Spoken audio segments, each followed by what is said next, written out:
नमस्ते मित्रों, कैसे हैं आप। पिछले वीडियो में हमने रिवॉल्यूशन अकाउंट का कॉन्सेप्ट समझा था, कैसे हम जनरल एंट्री पास करते हैं और उसका अकाउंट बनाते हैं। आज हम कुछ प्रैक्टिकल प्रॉब्लम सॉल्व करेंगे जो कि आने वाले चैप्टर्स यानी कि एडमिशन ऑफ पार्टनर और रिटायरमेंट ऑफ पार्टनर में भी काम आएंगे और पिछले वीडियोस यानी चैप्टर भी कवर अप हो जाएंगे इसी प्रैक्टिकल क्वेश्चंस में। Treatment of goodwill, change in profit sharing ratio, revaluation account, partners capital account, journal entries सभी कवर अप हो जाएंगे। चलिए क्वेश्चन स्टार्ट करते हैं। Anil, Manvi and Payal are partner, profit sharing ratio जिनका है 5:3:2। Their balance sheet on 31 March 2019 stood as follow. Balance sheet दे रखी है लाइबिलिटीज़ और एसेट्स में।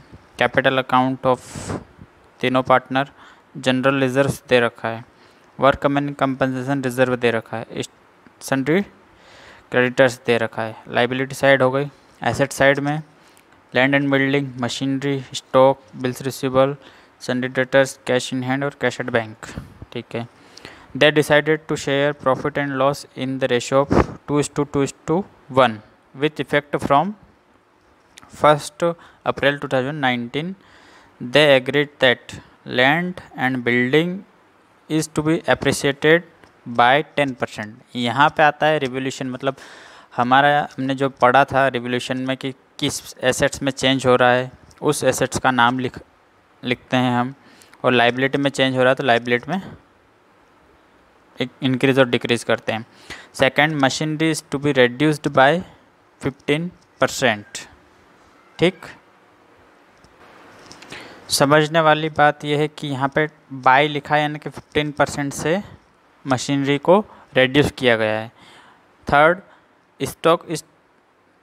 स्टॉक भी इंक्रीज्ड टू 1 लाख यानी कि हमारा 1 लाख अब यहाँ पे 1 लाख तक हुआ। 2 का मतलब तक और बाय का मतलब से, यानी कि 15% से रेड्यूस हुआ है। यहाँ पे भी 10% से अप्रिशिएट हुआ है यानी कि बढ़ा है लैंड एंड बिल्डिंग। यहाँ पे बाय रेड्यूस हुआ है और 2 यानी कि 1 लाख तक हुआ है stock. Fourth, provision for doubtful debts is to be created at the rate 5% on sundry debtors. ठीक है।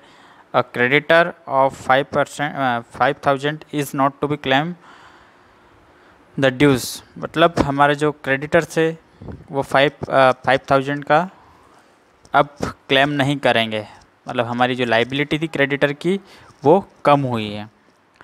A claim on account of workman compensation is estimated 10,000। हमारा जो वर्कमैन कंपनसेशन रिजर्व बना था वो 30,000 का था, उसमें से क्लेम आया है हमारे पास 10,000 का, है ना। बाकी 20,000 हम पार्टनर्स में बांट देंगे। An expenses of 2,000 was paid by the firm for getting the value of land and building certified from the chartered engineer. Engineer के द्वारा जितने भी उसने उसकी फ़ीस ली लैंड एंड बिल्डिंग को इंक्रीज़ करने में वो थी 2,000। तो ये हमारा एक्सपेंसेस हुआ है, मतलब रिवॉल्यूशन करने का जो एक्सपेंसेस हुआ है उसको हमने पेड किया है। ठीक है। Pass the journal entry and prepare the revaluation account. एक बार पूरे अच्छे तरीके से क्वेश्चन को रीड करना और उसे समझना। रिवॉल्यूशन अकाउंट का हमने फॉर्मेट बना लिया है और जो फर्स्ट एडजस्टमेंट था उसमें लिखा था कि लैंड हमारी जो अप्रिशिएट हुई थी, इंक्रीज़ हुई है, अप्रिशिएट बाय 10%, और उसकी जो बुक वैल्यू जो हमने क्वेश्चंस में देखा था उसकी बुक वैल्यू बैलेंस शीट में दे रखी थी 2,60,000। अब 2,60,000 को बढ़ाया गया 10% से। तो कैसे इसका नॉर्मली अपन लगाते हैं, फार्मूला लगा के भी करते हैं। तो 10/100, तब क्या होगा, ये 0 से ये 0 गया और ये 0 से ये 0 गया, तो 26,000 से क्या हुआ, इंक्रीज़ हुआ है। 26,000 से हमारी लैंड इंक्रीज़ हुई है। ये फर्स्ट पर्टिकुलर जो नीचे दे रखा था एडजस्टमेंट उसमें फर्स्ट सॉल्व हुआ है। ठीक है। तो जब इंक्रीज़ हुआ है तो हमारी एंट्री क्या हो रही थी, land and building account debit to revolution account. तो यहाँ पे क्या लिखाएगा, बाय लैंड एंड बिल्डिंग 26,000। आया समझ में? मैंने पर्टिकुलर एसेट्स का नाम लिखने का बोला था, वो यहाँ पे लिखा हुआ है बाय लैंड एंड बिल्डिंग। जहाँ पे हमारा क्वेश्चन था उसका स्क्रीनशॉट लेकर आप क्वेश्चन सामने भी रख सकते हो, वरना मैं यहाँ पे ट्रांजैक्शंस यानी कि हमारे जब एडजस्टमेंट है उसको मैं यहाँ पे एक बार और लिख भी रहा हूँ। तो जो सेकंड था हमारा मशीनरी, वो हुई रेड्यूस, मशीनरी रेड्यूस बाय 15%। और इसकी जो बुक वैल्यू थी मशीनरी की बुक वैल्यू थी 3,50,000। अब समझना, हम यहाँ पे डायरेक्ट कैलकुलेशन ये ना करते हुए डायरेक्टली भी उसको लिख सकते हैं। कैसे? जैसे इसका 10% था तो एक जीरो हटा दिया हमने तो 26,000 हो गया, है ना। अब यहाँ पे क्या है, 15,000 है। 15,000 को हम दो टुकड़ों में तोड़ लेंगे, यानी कि 10% और 5%। तो पहले इसका 10% निकाल लेंगे, यानी कितना, 35,000। 3,50,000 का एक जीरो हटा दिया, कितना हो गया, 35,000। अब इसका 5% निकाल लेंगे, 5% कितना हो गया, 17,500 यानी 17,500। दोनों को मिला के जोड़ देंगे तो कितना होगा हमारा, दोनों का मिला के जोड़ने पर 52,500। आया समझ में कैसे निकाला? इसका अगर हम 5% निकालते हैं तो 17,500 और 10% निकालते हैं तो 35,000। अब दोनों को प्लस कर दिया तो 52,500। ये क्या हुआ है, हमारा मशीनरी रेड्यूस हुई है। मशीनरी रेड्यूस होने पर एंट्री क्या होगी, revolution account debit to machinery. जब भी एसेट्स रेड्यूस होगी तो टू में क्रेडिट होगी। यहाँ पे क्या लिखेंगे हम, to machinery account, to machinery account. Amount है 52,500। ध्यान रखना, जिससे भी इंक्रीज़ हुई है और जिससे भी रिड्यूस हुई है वही अमाउंट हमको लिखना है, ठीक है। और यहाँ पे एक बात और, यहाँ पे बाय लिखा हुआ था, बाय का मतलब होता है के द्वारा, यानी कि 10% के द्वारा रिड्यूस हुई है या फिर इंक्रीज़ हुई है, और यहाँ पे 15% से रिड्यूस हुई है। थर्ड ट्रांजैक्शन देखते हैं। थर्ड ट्रांजैक्शन यानी कि एडजस्टमेंट में दे रखा है कि हमारा स्टॉक जो है इंक्रीज़ हुआ है टू 1 लाख। अब 1 लाख तक इंक्रीज़ हुआ, यहाँ पे 2 यानी कि तक, है ना। अब जो बुक वैल्यू दे रखी थी स्टॉक की वो 90,000 थी, उसको हमने बढ़ाया है कितने तक, 1 लाख तक। तो यहाँ पे इंक्रीज़ कितना हुआ है, वैल्यू कितनी इंक्रीज़ हुई है, तो इसमें से ये माइनस कर देंगे तो क्या हो जाएगा, 10,000। अब 10,000 से वैल्यू इंक्रीज़ हुई है तो हम यहाँ से 10,000 लिखेंगे। स्टॉक इंक्रीज़ हुआ है तो हम क्या लिखेंगे, बाय स्टॉक। एंट्री क्या होगी, stock account debit to revolution account, ठीक है, बाय स्टॉक अकाउंट 10,000 से। आई बात समझ में? अब फोर्थ हमारा जो ट्रांजैक्शन है वो है, हमको प्रोविज़न बनाना है। प्रोविज़न बनाना है डेटर्स के ऊपर, कितना, 5%। और बुक वैल्यू क्या है डेटर्स की, 1 लाख। इस पे अगर हम 5% बनाते हैं तो प्रोविज़न हमारा बनेगा कितना, 5,000। और हमेशा जब भी डेटर्स पे प्रोविज़न बनता है तो डेटर्स हमारे कम होते हैं। हमने 11th क्लास में भी पढ़ा था कि डेटर्स में से प्रोविज़न फॉर डाउटफुल डेट्स हम माइनस करते हैं। तो हमारा डेटर्स क्या हुआ, पर्टिकुलरली रेड्यूस हुआ। तो रेड्यूस हुआ तो हमारी जो एसेट्स है वो रेड्यूस होने पर एंट्री होती है revolution account debit to provision for doubtful debts, provision for doubtful debts account, ये हम बनाते हैं, ठीक है। तो ये 5,000 का प्रोविज़न फॉर डाउटफुल डेट्स। उसके बाद फिफ्थ की एज इट इज़ वर्डिंग है कि a creditor of 1000 is not to claim the dues, मतलब वो जो जिसका जो हमसे मांगता था कितना 5000, वो अब ड्यू नहीं है, वो अब क्लेम नहीं करेगा। तो हमारी जो क्रेडिटर थी, क्रेडिटर कम हुआ है। अब क्रेडिटर कम हुआ है तो हमारा जो एंट्री होगी वो क्या होगी? देखो, नॉर्मल बैलेंस ऑफ लाइबिलिटी क्या होती है? क्रेडिट। अब क्रेडिट जो होती है वो क्या हुई? हमारी रेड्यूस हुई है। लाइबिलिटी क्या हुई? नॉट टू बी क्लेम, मतलब ये रेड्यूस हुई है। अब रेड्यूस होने पर क्या हो जाए? इसका अपोजिट यानी कि डेबिट। तो हम एंट्री क्या करेंगे? Creditor account debit to revolution account. तो यहाँ पे क्या आ जाएगा? By creditor account, by creditor account, amount 5000। आ गई बात समझ में?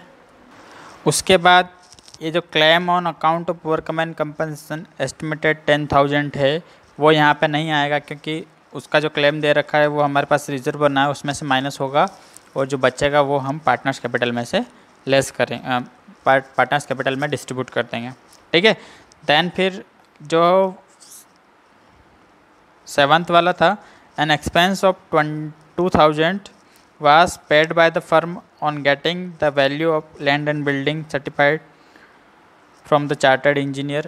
ये वाला जो अमाउंट है हमारा एक्सपेंस का, ये रिवैल्यूट करने पर, लैंड एंड बिल्डिंग का रिवैल्यूट करने पर जो एक्सपेंस हुआ है उसको हम रिवैल्यूएशन अकाउंट से ही पास करेंगे। तो उसका जो एंट्री होगा वो क्या होगा? लाइबिलिटी हमारे जो कैश था वो कम हुआ है। अब कैश कम हुआ है तो यहाँ पे क्या लिखेंगे हम? Revolution account debit to cash account. कितने से? 2000 से। आ गई बात समझ में? अब फिर इसका हम क्या करेंगे? टोटल लगाएंगे। जिस साइड का टोटल होता है ज़्यादा उसको हम दोनों साइड लिखते हैं। तो इनका टोटल लगाने पर कितना आ रहा है? 52 + 5 57, 59, 500, 59,500। ठीक है, इधर का ही टोटल ज़्यादा था, उसमें से ये सब माइनस कर देंगे हम। कितना हुआ? 36, 41 इसमें से माइनस करेंगे तो कितना आएगा? 500 का 500, 8 और 1। अब ये जो जितना आया है हमारा 18,500, इसको हम कहाँ ट्रांसफ़र करते हैं? पार्टनर्स कैपिटल में। अब ध्यान रखना, यहाँ पे भी अगर जो हमारे पास इधर का ज़्यादा आता तो इधर आता तो वो प्रॉफिट होता है, और इधर आया तो क्या हुआ? लॉस हुआ। तो क्या लिखेंगे? By loss on revolution transfer to capital account, transfer to capital account. अब कैपिटल अकाउंट हमारे पास कितने पार्टनर थे?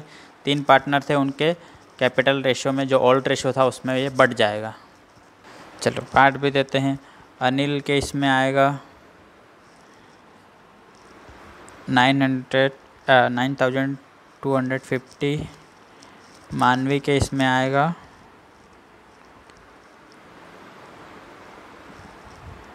और पायल के इसमें आएगा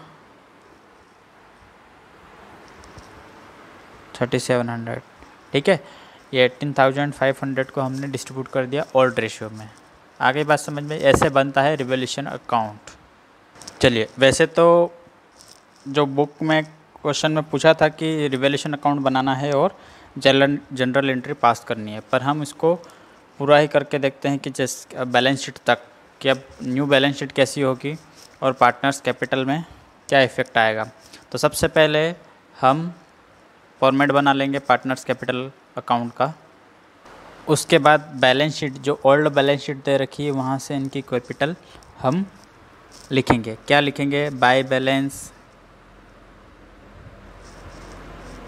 बीडी, जो कि ओल्ड बैलेंस शीट में दे रखी है। अनिल की कैपिटल है 3,50,000,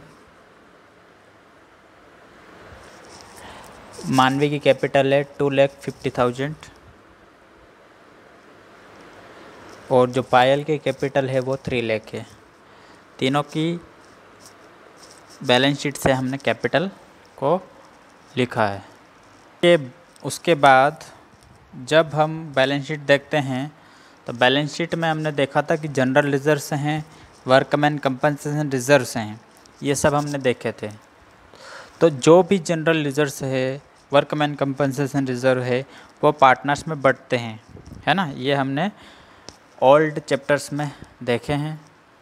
और अगर आपको ये कॉन्सेप्ट हम समझना है तो आप पिछले वीडियो को ज़रूर देखिएगा, और नीचे डिस्क्रिप्शन में उसकी लिंक दी गई है, वहाँ से आप डायरेक्ट उसके पास जा सकते हो।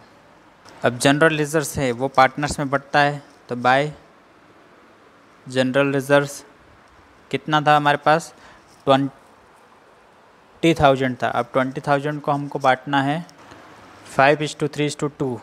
20,000 को 5:3:2 में बांटने पर 10,000 आएगा, 6,000 आएगा और 4,000 आएगा। जनरल रिजर्व बटने के बाद हमारे पास वर्कमैन कंपनसेशन रिजर्व था, उसमें से जो वर्कमैन कंपनसेशन रिजर्व है वो बैलेंस शीट में दे रखा है 30,000। अब 30,000 था, उसमें से जो क्लेम आया है वो हमारे पास 10,000 का आया है। तो 30 में से 10 चले जाएंगे तो 20 बचेंगे, और 20 के बाद फिर हमारे पास जितना भी बचा हुआ है उसको हम कहाँ बांट देंगे, पार्टनर्स कैपिटल में। तो बाय वर्कमैन कंपनसेशन रिजर्व वो जो 20,000 बचा है वो भी अगर अपन बांटेंगे तो कितने में आएगा, 10,000, 6,000 और 4,000। इसी रेशो में बांटना है। उसके बाद हमने ऊपर रिवोल्यूशन का लॉस ट्रांसफ़र किया था पार्टनर्स कैपिटल में, है ना। तो वो जो एंट्री की थी हमने क्या की थी, partners capital account debit to revolution, partners capital account debit to revolution. तो यहाँ पे क्या आ जाएगा, टू रिवोल्यूशन अकाउंट। अनिल के इसमें हमने जो बांटा था ऊपर वो 9,250, इसके इसमें 5,550 और इसके इसमें 3,700, ठीक है। इसके अलावा हमने पार्टनर्स कैपिटल में कुछ भी अमाउंट नहीं लेके गए और ना ही उसका इफ़ेक्ट पड़ा है। अब इस अकाउंट को हम क्या करेंगे, क्लोज़ करेंगे। क्लोज़ करने पर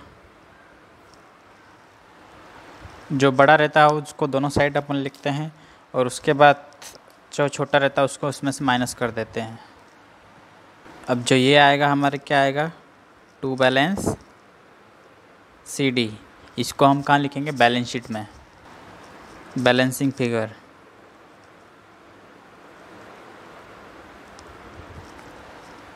ये हमारा बैलेंसिंग फिगर आया है तीनों का। अब इसको हम कहाँ लिखेंगे, बैलेंस शीट में ट्रांसफ़र कर देंगे। ये हमारा बैलेंस शीट का फॉर्मेट, जो कि रिवाइज्ड बैलेंस शीट हम बना रहे हैं 1 अप्रैल 2019 की। उसमें जितना भी एडजस्टमेंट हुआ है, यानी कि एसेट्स इंक्रीज़ हुई है, जहाँ तक हुई है वहाँ तक हम यहाँ पे लिखेंगे, यानी इंक्रीज़ अमाउंट तक लिखेंगे, है ना। रिवोल्यूशन में जितना भी इंक्रीज़ हुआ है उतना हमने लिखा है, यहाँ पे जितना बड़ा, जहाँ तक बड़ा है वहाँ उतना अमाउंट यहाँ पे हम लिखेंगे। आइए देखते हैं। पहले तो हम कैपिटल को ट्रांसफ़र करते हैं। कैपिटल अकाउंट से हमने अभी जो पार्टनर्स कैपिटल अकाउंट बनाया था उसमें से जो अमाउंट निकल के आया है वो हम यहाँ पे लिखेंगे। कैपिटल अकाउंट अनिल का कितना था, मानवी और पायल, तीनों के कैपिटल अकाउंट जो नया था, जो कि हमने यहाँ पे निकाला है, ये तीनों यहाँ पे हम फॉरवर्ड कर देंगे। 3,60,750, 2,56,450 और 3,04,300। इसका टोटल लगा के बाहर निकालना है 9,21,500। अब एसेट्स की बारी, एसेट्स की ओर से अपन चलते हैं। तो लैंड एंड बिल्डिंग हमारी जो पुरानी थी, लैंड एंड बिल्डिंग, मैं उसमें बढ़ा के ही लिखूँगा। देखना, पुरानी 260 थी, उसमें हमने कितना बढ़ाया है, इंक्रीज़ कितना किया था 26,000, तो इसमें प्लस करने पर जो आएगा हमारा 2,86,000 है ना। जो 2,60,000 की तो पुरानी थी उसमें इंक्रीज़ हुआ था कितना 26,000, यानी कि 10% से इंक्रीज़ हुआ था ना इसमें, उसको भी मिलाना है इसमें और यहाँ पे लिखना है। ये land and building account. Then फिर मशीनरी। अब मशीनरी देखना, मशीनरी में जो पुराना था हमारा वो क्या था 3,50,000। अब मशीनरी क्या हुई थी, मशीनरी हमारी रिड्यूस हुई थी, कितने से रिड्यूस हुई थी 52,500 से। अब 52,500 से वो रिड्यूस हुई थी, ये पॉइंट है। पॉइंट का मतलब 52,000 यहाँ पे 1000 में ही चल रहा है, जैसे कि 3,50,000 और यहाँ पे 52,500, इसमें से माइनस करने पर कितना आएगा 2,97,500। ये मशीनरी का हो गया। देन फिर स्टॉक, स्टॉक भी हमारा एसेट साइड ही आता है। स्टॉक पुराना था उसका 90,000 है ना। अब 90,000 था तो उसने क्या बोला था कि इस टू इंक्रीज्ड टू 1 लाख तक बढ़ाया है, तो यहाँ पे टोटल कितना आएगा 1 लाख ही आएगा, मतलब इसमें 10,000 क्या हो गया बढ़ गया है। देन फिर हमारा बिल्स रिसीवेबल। अब बिल्स रिसीवेबल में कुछ भी इंक्रीज डिक्रीज़ नहीं हुआ है तो वो एज इट इज़ लिखाएगा, एज इट इज़ उसको हम लिखेंगे। देन फिर सन्ड्री डेटर्स।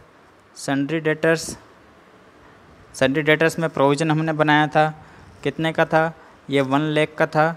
1 लाख के बाद उसमें प्रोविज़न बनाया हमने 1,05% का बनाया था, तो इसमें से माइनस हो जाएगा, कितना आया 95,000। ठीक है। उसके बाद cash in hand. Cash in hand में से जो ओरिजिनल दे रखा है हमारा, यानी कि बुक वैल्यू दे रखी है वो 25,000 है। उसमें से 2,000 का हमने रिवोल्यूशन अकाउंट में जो लैंड एंड बिल्डिंग पे वैल्यूएशन करते टाइम जो एक्सपेंस किया था वो क्या था हमारा 2,000। इसमें से माइनस करने पर कितना आया 23,000। देन बैंक हमारा 1,05,000 है, इसको हमने छेड़ा ही नहीं, और जिसने छेड़ा है उसको हमने छोड़ा नहीं। ठीक है। अब लाइबिलिटी की बारी। कैपिटल हमने ऑलरेडी लिख चुके हैं। देन फिर जनरल रिजर्व्स को हमने बांट लिया था पार्टनर्स कैपिटल में, उसको अब नहीं लिखेंगे। वर्कमैन कंपनसेशन रिजर्व भी हट चुका है, वहाँ से हमने बांट दिया है पार्टनर्स कैपिटल में। देन फिर हमारा जो बचा हुआ है वो अमाउंट सिर्फ क्रेडिटर है। अब क्रेडिटर क्या हुआ था हमारा, याद करो जब रेवल्यूशन बनाया था। क्रेडिटर ओल्ड दे रखा है, यानी बैलेंस शीट में हमारा 50,000 दे रखा है। 50,000 में से जो क्रेडिटर था उसने 5,000 का क्लेम नहीं दिया है, मतलब वो अब हमसे लेगा नहीं, तो यहाँ से माइनस कर देंगे हम 5,000 को। माइनस करने पर कितना आया 45,000। इसके अलावा हमें बैलेंस शीट में एक भी चीज़ नहीं छूटी है, एक भी आइटम नहीं छूटा हुआ है। तो अब इसको हम क्या करेंगे टोटल, क्योंकि हमने रिवोल्यूशन का जो ट्रांसफ़र था वो कैपिटल अकाउंट में कर दिया है। कैपिटल अकाउंट का जितना भी था उसको हमने यहाँ पे बैलेंस लिखा है लाइबिलिटी साइड। देन ऑल जो एसेट्स थी उनको इंक्रीज डिक्रीज जो भी हुआ उसमें प्लस माइनस करके ओरिजिनल अमाउंट हमने लिखा है। अब इनका हम टोटल करेंगे और इसका भी अगर टोटल करेंगे तो दोनों साइड मैच होना चाहिए। अब एक चीज़ हम यहाँ पे भूल रहे थे, जो क्लेम था हमारा वर्कमैन कंपनसेशन रिजर्व का जो क्लेम था वो देना है 10,000, तो वो लाइबिलिटी है हमारी, उनको देना है। तो क्लेम फॉर वर्कमैन है ना, ये हमारी 10,000, तो इसकी जो टोटल हमारी लगेगी वो कितना आएगा 9,76,500, और इधर की भी हम टोटल लगाएंगे तो 9,76,500। एक क्लेम फॉर वर्कमैन कंपनसेशन जो कि हमने 30,000 था उसमें 10,000 उसमें से माइनस करके जो बाकी का बचा हुआ था 20,000 वो हमने पार्टनरशिप में डिस्ट्रीब्यूट किया था, परंतु ये 10,000 हमारी लाइबिलिटी बन गई अब, क्योंकि इसने क्लेम किया है। अब क्लेम किया तो हमारी लाइबिलिटी बन गई। वो 10,000 30,000 में से 10,000 यहाँ आ गया और बाकी का 20,000 हमने पार्टनर्स कैपिटल में डिस्ट्रीब्यूट कर दिया। तो इसका जो टोटल आया वो 9,76,500 और इसका भी टोटल सेम आया है। तो ये हमारी बैलेंस शीट मैच हुई है। ठीक है, okay, thank you so much. Video अच्छा लगे तो आप लाइक करिए, शेयर कीजिए और सब्सक्राइब कीजिए। Thank you so much. Stay home, stay safe. इस एक ही क्वेश्चन में हमने सभी चीज़ कवर की, revolution account, partners capital account और बैलेंस शीट कैसे बनती है। साथ में एक एक एडजस्टमेंट को हमने बारीकी से देखा है। अगर आपको कुछ भी प्रॉब्लम हो तो आप कमेंट बॉक्स में कमेंट कर सकते हैं, और ऐसे ही मोर अपडेट के लिए आप नोटिफिकेशन बेल आइकन को दबाए रखें। Thank you so much.